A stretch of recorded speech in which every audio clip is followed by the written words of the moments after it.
जगन्नाथपुरी का महाप्रसाद। एक बार की बात है जब नारद जी रोजाना भगवान विष्णु के दर्शनों के लिए बैकुंठ धाम जाते थे और भगवान के दर्शन करके वापस आ जाते। यही क्रम रोजाना चलता था। एक दिन नारद जी के मन में ये विचार आया कि काश मुझे भगवान का महाप्रसाद मिल जाए तो कितना अच्छा होगा। यही विचार करके वो माता लक्ष्मी जी के पास गए और आग्रह कर कहा, माता क्या आप मुझे भगवान का महाप्रसाद दिलवा देंगी? आपकी बड़ी कृपा होगी। मगर माता लक्ष्मी कहती हैं कि भगवान का प्रसाद मिलना इतना आसान नहीं है।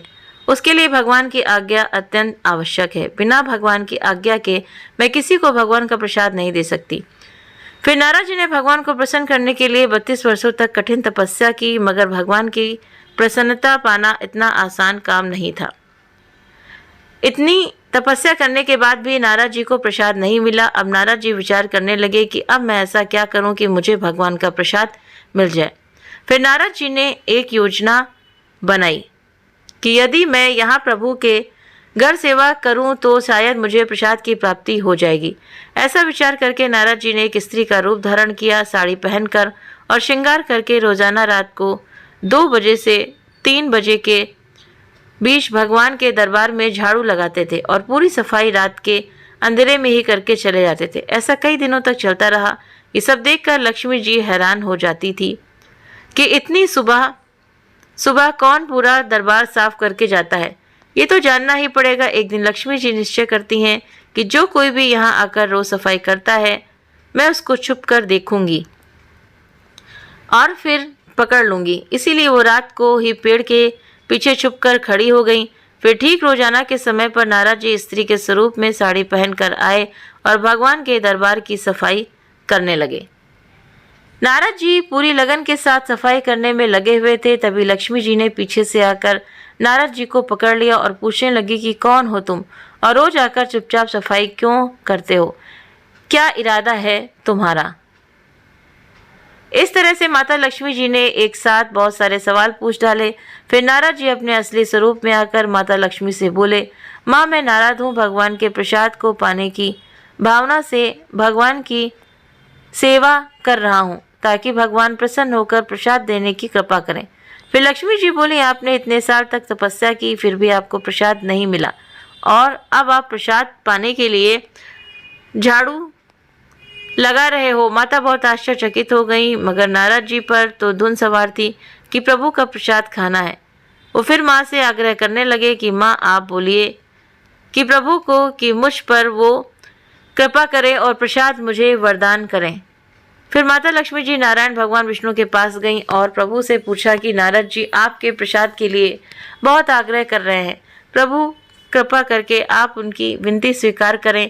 फिर नारायण भगवान विष्णु मुस्कुराए और बोले कि आप जाकर नारद जी के लिए 56 प्रकार का भोजन तैयार करो। फिर माता लक्ष्मी जी भगवान की आज्ञा पाकर भगवान विष्णु जी का प्रसाद तैयार करती हैं, 56 प्रकार के व्यंजन बनाती हैं और फिर उनका भगवान श्री विष्णु जी को भोग लगाती हैं। भगवान ने थोड़ा प्रसाद खाकर बाकी का प्रसाद नारद जी को देने के लिए कहा। तब माता लक्ष्मी जी ने प्रभु की आज्ञा से नारद जी को भगवान का प्रसाद दिया। नारद जी बहुत ही अधिक प्रसन्न हुए और बहुत ही चाव से पूरा प्रसाद खा लिया। फिर तो नारद जी भगवान का नाम जितना जपते वो उतना लाख गुना हो जाता, क्योंकि भगवान का प्रसाद जो नारद जी ने खाया था। इसी प्रकार नारद जी नारायण नारायण करते हुए बैकुंठ धाम से सीधे चले गए। भगवान शिव के धाम नारद जी को इतना अधिक प्रसन्न देखकर भगवान शिव ने पूछा कि क्या बात है? तो नारद जी किस कारण आप इतना अधिक प्रसन्न हो? तो नारद जी बताते हैं कि उन्हें श्री भगवान विष्णु का प्रसाद जो खाने को मिला है मैं तो धन्य हो गया। भगवान शिव ने नारद जी से कहा,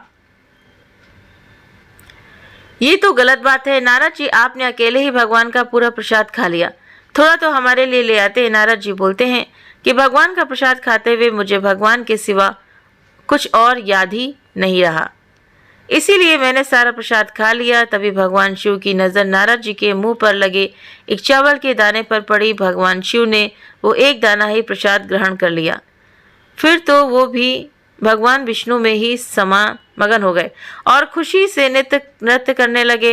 माता पार्वती ने जब भगवान शिव को इस तरह से भक्ति भाव में विलीन होकर नृत्य करते हुए देखा तो पूछने लगी कि ऐसा क्या हुआ जो आप इतने अधिक प्रसन्न दिखाई दे रहे हो। कृपा करके बताइए। भगवान शिव ने सारी कथा माँ पार्वती जी को बता दी। फिर तो माता पार्वती नाराज हो जाती हैं और भगवान शिव से कहती हैं कि मैं आपकी अर्धांगिनी हूँ, फिर भी आपने मुझे प्रसाद नहीं दिया और अकेले ही भगवान का प्रसाद खा लिया। आपको एक दाना मिला था तो आप आधा मुझे दे देते। माता पार्वती जी नाराज होकर बैकुंठ धाम प्रभु विष्णु जी के पास जाकर उनसे लड़ने लगी। उन्होंने कहा कि आपने मुझे इतना प्रसाद नहीं दिया और नारद और भगवान शिव जी को प्रसाद मिल गया, सिर्फ मुझे ही नहीं मिला। फिर भगवान माता लक्ष्मी जी से कहते हैं कि आप फिर से भोजन बनाइए और फिर वो प्रसाद माता पार्वती जी को भी प्रदान करिए।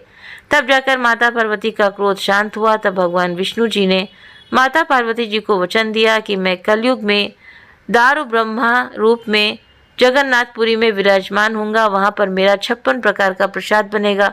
वो प्रसाद मुझे चढ़ाने के बाद आपको सबसे पहले दिया जाएगा।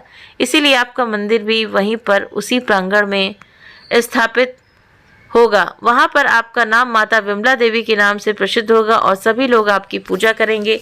आपको प्रसाद चढ़ाने के बाद वो प्रसाद महाप्रसाद बन जाएगा। उसके बाद ही सबको वितरित किया जाएगा। इस महाप्रसाद को पाकर सभी लोग धन्य हो जाएंगे और उनके सभी तरह के पापों का अंत हो जाएगा। तो आपने देखा कि भगवान का ये महाप्रसाद पाने के लिए देवताओं को भी बहुत तप करना पड़ता है और हम सब ये महाप्रसाद भगवान जगन्नाथपुरी के धाम में प्राप्त कर सकते हैं। इस महाप्रसाद की महिमा अपरंपार है। तो उम्मीद करते हैं कि आपको ये जानकारी पसंद आई होगी। अगर आपको ये जानकारी पसंद आई हो, ये कहानी पसंद आई हो तो वीडियो को लाइक करें। चैनल पर पहली बार है तो सब्सक्राइब करना ना भूलें। आप अपने कमेंट करके भी हमें ज़रूर से ज़रूर बताएं। आप सभी के सहयोग के लिए बहुत बहुत धन्यवाद। और नई नई कहानियाँ और जानकारियाँ प्राप्त करने के लिए आप बने रहें हमारे चैनल पर, और इसके लिए आपको हमारा चैनल सब्सक्राइब करना पड़ेगा और बेल आइकन को ही प्रेस करना पड़ेगा ताकि वीडियो की सभी नोटिफिकेशंस पहुंच सके आपके पास। तो इसी उम्मीद के साथ में कि आप सभी स्वस्थ रहें, मस्त रहें, खुश रहें। मिलते हैं नेक्स्ट वीडियो में। Thank you.